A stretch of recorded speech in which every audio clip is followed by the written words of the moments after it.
नमस्कार दोस्तों, welcome back to our channel. दोस्तों बात करने वाले हैं इस वीडियो में जेएसएससी पीजीटी कट ऑफ 2023 को लेकर। मेरे भाई इसके बारे में आपको कंप्लीट इन्फॉर्मेशन देने वाले हैं, तो वीडियो में अंत तक बने रहिएगा। ठीक है, सभी सब्जेक्ट का कट ऑफ आपको बताएंगे, प्रश्न का एक रेंज बताएंगे। अगर इसके बीच में आपके प्रश्न सही हो रहे हैं, ठीक है, तो आपका कट ऑफ में हो जाएगा। और साथ ही साथ आपको बताएंगे इसका जो रिजल्ट है दोस्तों कब तक जारी हो सकता है। ठीक है, तो इसका जो रिजल्ट है कब तक जारी हो सकता है, बहुत से छात्रों का डिमांड है कि सर इसका जो रिजल्ट है कब तक जारी हो सकता है, बताइए। साथ ही साथ आपको बताएंगे कि आपका जो नॉर्मलाइजेशन है किस तरीके से हो सकता है। तो जैसे कि दोस्तों आप यहाँ पे देख सकते हैं कि ये क्या चीज़ है सर, तो ये है आपका नॉर्मलाइजेशन के बारे में। ठीक है, तो इसके बारे में आपको समझाते हैं। मेरे भाई देखिए, ऐसा है, कोई भी पेपर हो, किसी भी भर्ती का हो, ठीक है, तो उसमें जो है 3 प्रकार के शिफ्ट आपको देखने को मिलते हैं। अगर बात करें पहले नंबर की, तो भैया पहले नंबर पर आपका होता है हार्ड शिफ्ट। तो पहले नंबर पर आपका होता है दोस्तों हार्ड शिफ्ट, ठीक है। और दूसरे की बात करें तो होता है आपका मॉडरेट शिफ्ट, और तीसरे वाले की बात करें तो होता है आपका इजी शिफ्ट। हार्ड शिफ्ट में क्या है दोस्तों कि इसमें जो है हाई लेवल के प्रश्न आपसे पूछे जाते हैं, ठीक है। और अगर मॉडरेट शिफ्ट की बात करें तो हाई लेवल से थोड़ा सा हल्के लेवल का प्रश्न आपको देखने को मिलता है मॉडरेट वाले शिफ्ट में। अगर बात करें तीसरे नंबर की कि सर इजी शिफ्ट में क्या होता है, तो इजी में क्या होता है दोस्तों कि इन दोनों की अपेक्षा जो है इसमें थोड़ा सा हल्के लेवल का प्रश्न आपको देखने को मिलता है। तो मेरे भाई ऐसे में हार्ड शिफ्ट में अगर आपका एग्जाम हुआ है, आपका पेपर हुआ है, तो आपका कितना मार्क्स बढ़ सकता है। मॉडरेट में हुआ है तो कितना मार्क्स बढ़ सकता है, और अगर इजी शिफ्ट में आपका पेपर हुआ है तो कितना मार्क्स बढ़ सकता है। तो जो भी जानकारी है आपको देने वाले हैं। तो जैसा कि दोस्तों आप यहाँ पे देख सकते हैं कि ये क्या चीज़ है, तो ये चीज़ है भैया आपका हार्ड वाले शिफ्ट का है। ठीक है, तो ये हार्ड वालों का शिफ्ट का है। तो आप यहाँ पे देख सकते हैं वैसे कैंडिडेट्स जिनका हार्ड शिफ्ट में था, मतलब हार्ड शिफ्ट में एग्जाम हुआ था, उनका मार्क्स बढ़ने वाला है अप्रॉक्स 10 मार्क्स। ठीक है, तो कहने का मतलब 10 से 12 मार्क्स आपके बढ़ सकते हैं दोस्तों हार्ड वाले शिफ्ट में। वैसे कैंडिडेट्स जिनका हार्ड शिफ्ट में था और उन्होंने हार्ड क्वेश्चन को सही से अटेम्प्ट किया है, ठीक है, तो यहाँ पे आप देख सकते हैं, नोटिस करने वाली बात है दोस्तों, हार्ड क्वेश्चन को सही से अटेम्प्ट किया है तो उनका मार्क्स औरों की तुलना में ज़्यादा इंक्रीज होगा। ठीक है, मेरे भाई कहने का मतलब ये है कि अगर आपका हार्ड शिफ्ट में था, ठीक है, अगर आपका हार्ड शिफ्ट में पेपर हुआ है, हार्ड क्वेश्चन को आपने सही से अटेम्प्ट किया है, कहने का मतलब सही किया है, तो आपका जो मार्क्स है दोस्तों वो औरों की तुलना में ज़्यादा इंक्रीज होगा। उनका मेरिट में नंबर भी ऊपर रहेगा, प्रॉफिट भी होगा। ठीक है, तो यहाँ पे दूसरे नंबर पर दोस्तों आप यहाँ पे देख सकते हैं वैसे कैंडिडेट्स जिनका हार्ड शिफ्ट में था और उन्होंने हार्ड क्वेश्चन को सही से अटेम्प्ट नहीं किया है, ठीक है, सही से अटेम्प्ट नहीं किया है या फिर अटेम्प्ट ही नहीं किया है, तो उनका भी मार्क्स इंक्रीज होगा, लेकिन कम होगा। समझ रहे हैं, थोड़ा सा होगा। कहने का मतलब ये है दोस्तों कि हार्ड क्वेश्चन को अगर आपने सही से अटेम्प्ट नहीं किया है या फिर अटेम्प्ट ही नहीं किया है तो आपका मार्क्स इंक्रीज होगा लेकिन कम होगा। तो भैया कुछ इस तरीके का अपडेट है हार्ड शिफ्ट के बारे में। ठीक है, आइए समझ लेते हैं मॉडरेट शिफ्ट के बारे में क्या अपडेट है। तो मेरे भाई अगर आपका मॉडरेट शिफ्ट में हुआ है तो आप यहाँ पे देख सकते हैं वैसे कैंडिडेट्स जिनका एग्जाम मॉडरेट शिफ्ट में था उनका भी मार्क्स बढ़ेगा, वो भी अप्रॉक्स 5 से 6 मार्क्स। ठीक है, 5 से 6 मार्क्स आपके बढ़ सकते हैं दोस्तों मॉडरेट वाले शिफ्ट में। दूसरे नंबर पर दोस्तों आप यहाँ पे देख सकते हैं हार्ड शिफ्ट की तुलना में मार्क्स कम बढ़ेंगे। ठीक है, इसमें मार्क्स तो आपके बढ़ेंगे दोस्तों, लेकिन हार्ड शिफ्ट के अपेक्षा जो है हार्ड शिफ्ट की तुलना में आपके जो मार्क्स इसमें इंक्रीज होगा ये कम होगा। पेपर इजी शिफ्ट में था तो कितने मार्क्स आपके बढ़ सकते हैं, तो इजी शिफ्ट का देख सकते हैं आप यहाँ पे कि किस तरीके से दिया गया है। वैसे कैंडिडेट्स जिनका इजी शिफ्ट में था उनका मार्क्स कम बढ़ेगा, और जो कैंडिडेट्स ज़्यादा नेगेटिव क्वेश्चन अटेम्प्ट किए होंगे उनको मेरिट नंबर में नीचे होगी। ठीक है, तो कहने का मतलब ये है दोस्तों कि अगर आपका इजी शिफ्ट में था, ठीक है, तो आपका मार्क्स जो है कम बढ़ेगा। मानकर चलिए कि 2-3 मार्क्स आपका बढ़ सकता है अगर आपका इजी शिफ्ट में था तो। ठीक है, और जो कैंडिडेट्स ज़्यादा नेगेटिव क्वेश्चन अटेम्प्ट किए हैं, मतलब कहने का मतलब ये है कि कोई भी स्टूडेंट्स दोस्तों अगर नेगेटिव क्वेश्चन को अटेम्प्ट किया है, मतलब कहने का मतलब गलत किया है, तो उनको मेरिट में नंबर नीचे होगा। अगर मेरिट लिस्ट जारी किया जाता है तो उसमें उनका जो मार्क्स होगा दोस्तों वो काफ़ी ज़्यादा नीचे देखने को मिलेगा। आइए समझ लेते हैं बोनस मार्क्स के बारे में, ये कैसे होता है, किस तरीके से मिलता है। यहाँ पे देख सकते हैं आप दोस्तों कि बोनस मार्क्स के बारे में पूरी जानकारी यहाँ पे दी गई है। फाइनल आंसर के आने के बाद जो भी सब्जेक्ट का क्वेश्चन कैंसिल या फिर रद्द होता है तो उस सब्जेक्ट के कैंडिडेट्स को मार्क्स मिलता है। ठीक है, तो आप यहाँ पे समझ सकते हैं कि बोनस मार्क्स आपका जो दिया जाता है किस तरीके से होता है। तो यहाँ पे आप समझ सकते हैं। कट ऑफ बताने से पहले आइए समझ लेते हैं इसके पेपर के बारे में। इसका जो पेपर हुआ है दोस्तों किस तरीके से हुआ था, तो भैया आपको भी पता है कि इसमें जो है सबसे पहले पेपर 1 करवाया गया, ठीक है, पेपर 1 करवाया गया। इसमें 100 प्रश्न आपसे पूछे गए थे, प्रत्येक प्रश्न आपका 1 मार्क्स का, यानी कि 100 नंबर पूर्णांक बन रहा है। और इसमें से आपको 33% अंक लाना था। जी हाँ दोस्तों, क्वालिफाइंग नेचर का था ये, 33% अंक लाना था। आप कोई भी कैटेगरी से बिलोंग करते हो, डज नॉट मैटर, आपको 33% अंक लाना है पेपर 2 के लिए, ठीक है।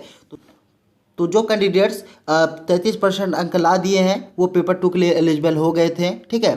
तो कुछ इस तरीके का अपडेट है दोस्तों पेपर 1 के बारे में। आइए समझ लेते हैं पेपर 2 के बारे में कि जो पेपर 2 है ये किस तरीके से था।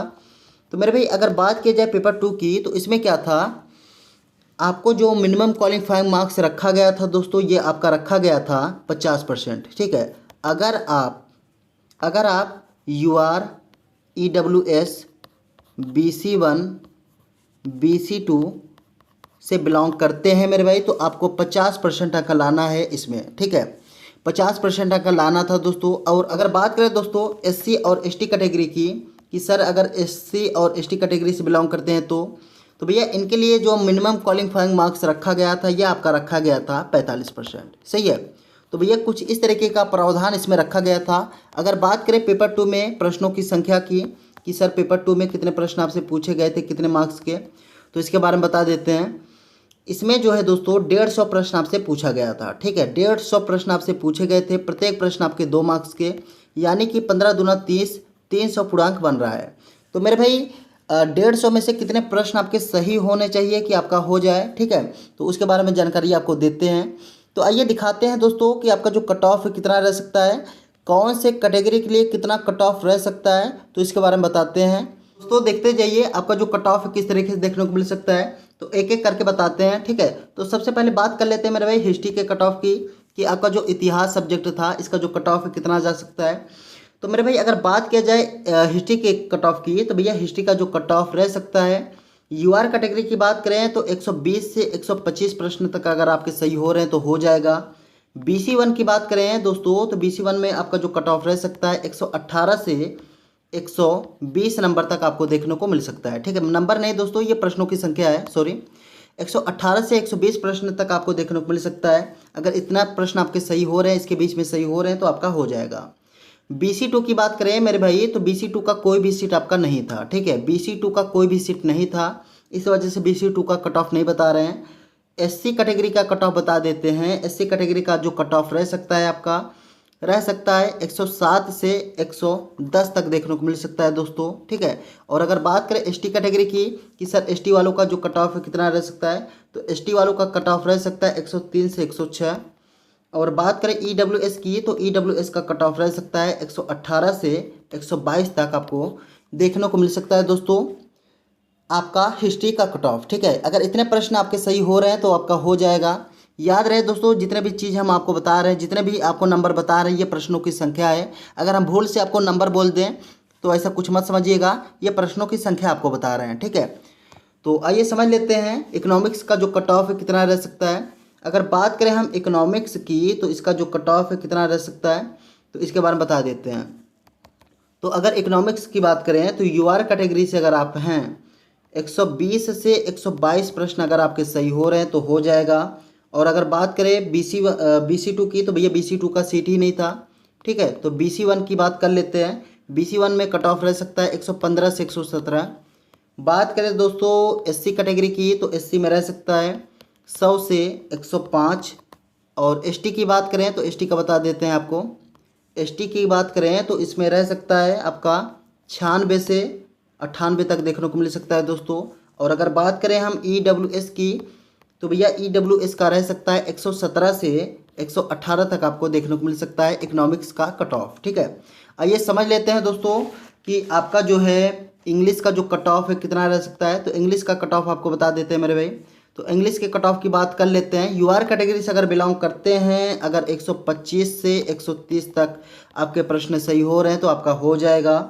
BC की बात करें तो दोस्तों BC1 की बात करें तो BC1 में आपका जो कट ऑफ रह सकता है 110 से 112, ठीक। और वहीं बात करें हम SC कैटेगरी की, तो SC में रह सकता है 96 से 100 तक आपको देखने को मिल सकता है दोस्तों। अगर बात करें वही एसटी की तो भैया एसटी वालों का रह सकता है 85 से 90। ठीक, ईडब्ल्यूएस की बात कर लेते हैं कि सर ईडब्ल्यूएस का कितना रह सकता है। तो ईडब्ल्यूएस का बता देते हैं कट ऑफ 118 से 120 तक आपको देखने को मिल सकता है ईडब्ल्यूएस का कट ऑफ। ठीक है, तो कुछ इसी प्रकार से आपका जो इंग्लिश का कट ऑफ है दोस्तों देखने को मिल सकता है। आइए समझ लेते हैं कि बायो का जो कट ऑफ है कितना रह सकता है। ठीक, तो बायो का कट ऑफ आपको बता देते हैं। यूआर कैटेगरी से अगर आप बिलोंग करते हैं, अगर 115 से 120 तक अगर आपके प्रश्न सही हो रहे हैं तो आपका हो जाएगा। BC2 का बता देते हैं दोस्तों। BC2 का रह सकता है 112 से 115। और अगर बात करें SC की तो इनका रह सकता है 105 से 110। और अगर बात करें ST की तो ST वालों का रह सकता है 85 से 90। ठीक, और वहीं बात करें EWS की तो EWS का रह सकता है 110 से 112। तो भैया इतने प्रश्न अगर आपके सही हो रहे हैं, इसके बीच में हैं, तो हो जाएगा। आइए समझ लेते हैं दोस्तों जियोग्राफी यानी कि भूगोल का जो कट ऑफ है कितना रह सकता है। ठीक है, तो यूआर कैटेगरी से बिलोंग करते हैं 120 से 125 तक अगर हैं आपके सही हो रहे हैं तो हो जाएगा।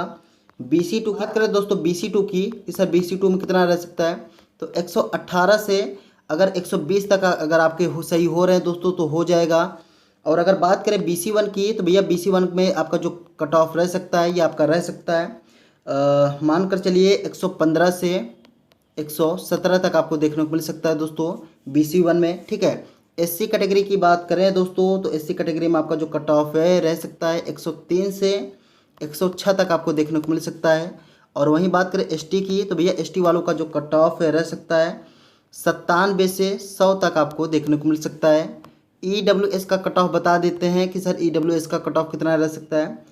EWS की बात करें दोस्तों तो आपके इसमें जो है 118 से 120 प्रश्न अगर आपके सही हो रहे हैं तो आपका हो जाएगा। ठीक है, BC2 का लगभग आपका जो EWS का कट ऑफ है रह सकता है 1-2 नंबर आगे पीछे हो सकते हैं दोस्तों, इससे ज़्यादा नहीं होगा। ठीक है, तो भैया कुछ निम्न प्रकार से आपका जो कट ऑफ है जियोग्राफी का रह सकता है। आइए समझ लेते हैं कॉमर्स का जो कट ऑफ है कितना रह सकता है। ठीक है, तो कॉमर्स का कट ऑफ आपको बता देते हैं। तो जितने भी आपको बता रहे हैं दोस्तों ये प्रश्नों की संख्या है, एक बार फिर से आपको बता देते हैं।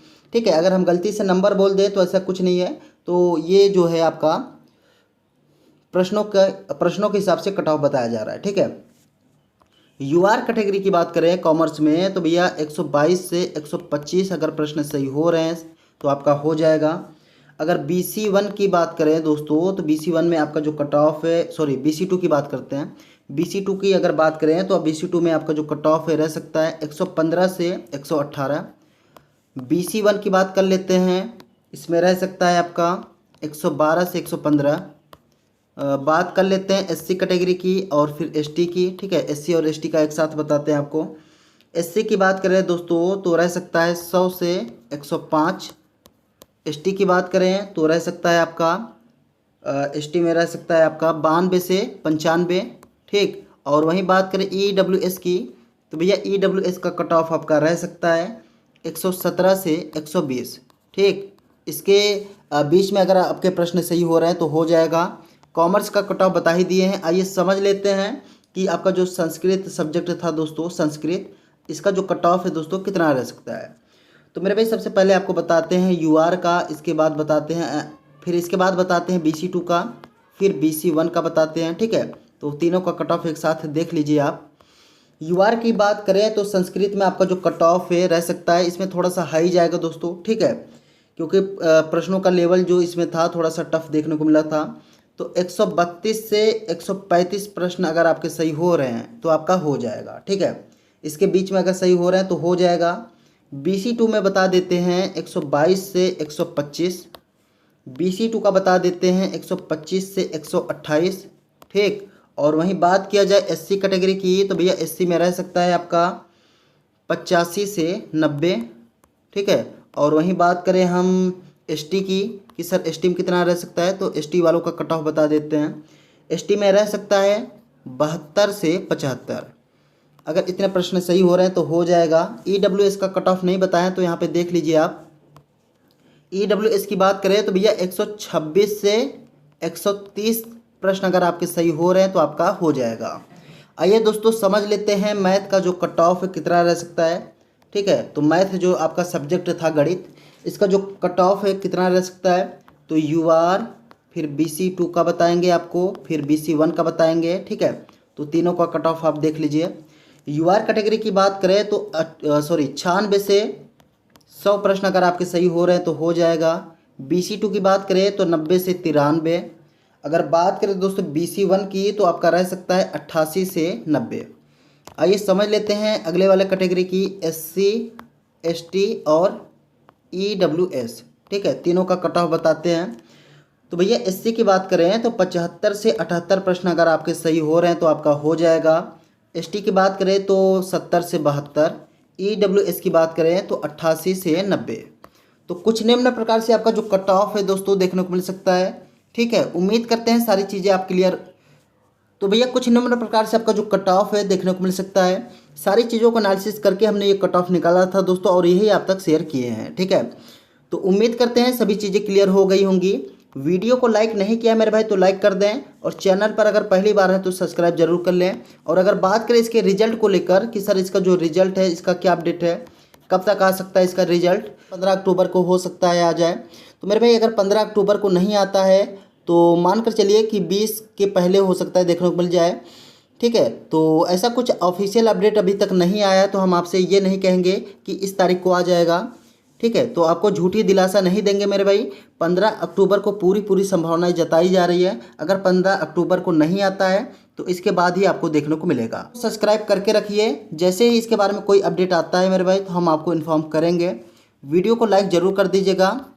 मिलते हैं किसी नेक्स्ट वीडियो में, तब तक के लिए जय हिंद।